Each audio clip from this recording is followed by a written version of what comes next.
एकैछिन शान्त रहनु होला। म पहिलोचोटि चाहिँ म रिपिट गर्छु 2 चोटिसम्म मैले भनेपछि हजुरहरूले रिपिट गर्नु होला र हामी त्यसपछिको 3 चोटि चाहिँ सबैले सामूहिक रूपमा गाउँछौँ है त।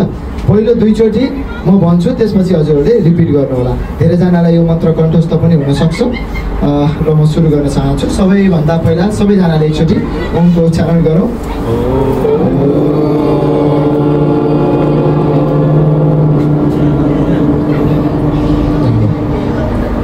कर्पूरगौरं करुणावतारं संसारसारं भुजगेन्द्रहारं सदा वसन्तं हृदयारविन्दे भवं भवानी सहितं नमामि। यसलाई अझै एकपटक मेरो पछि रिपिट गर्नु होला, त्यसपछि सामूहिक रूपमा है त। कर्पूरगौरं करुणावतारं संसारसारं भुजगेन्द्रहारं सदा वसन्तं हृदयारविन्दे भवं भवानी सहितं नमामि। अब हामी 3 पटक सामूहिक रूपमा एकैचोटि गाउँछौँ। जसलाई आउँछ गाउनु हात जोडेर शान्त बस्नु होला है त। भजन कीर्तन मण्डलीलाई विशेष यो कुरामा साथ दिनु होला अनुरोध गर्दछु। हरि ओम।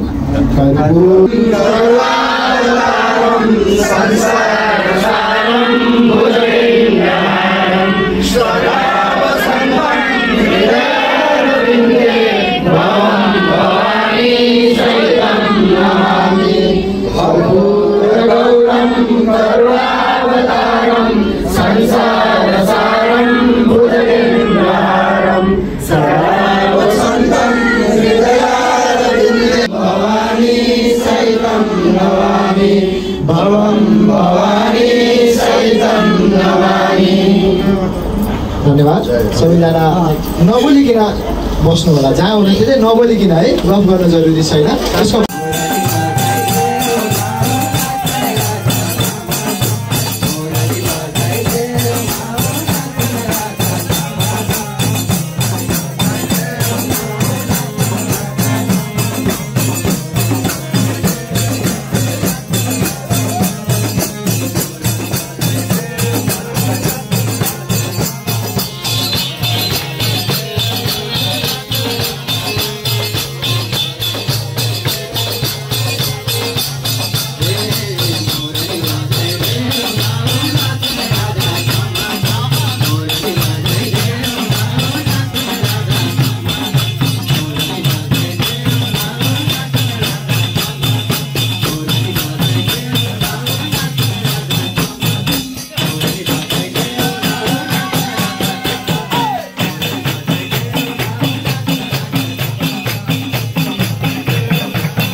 Avi,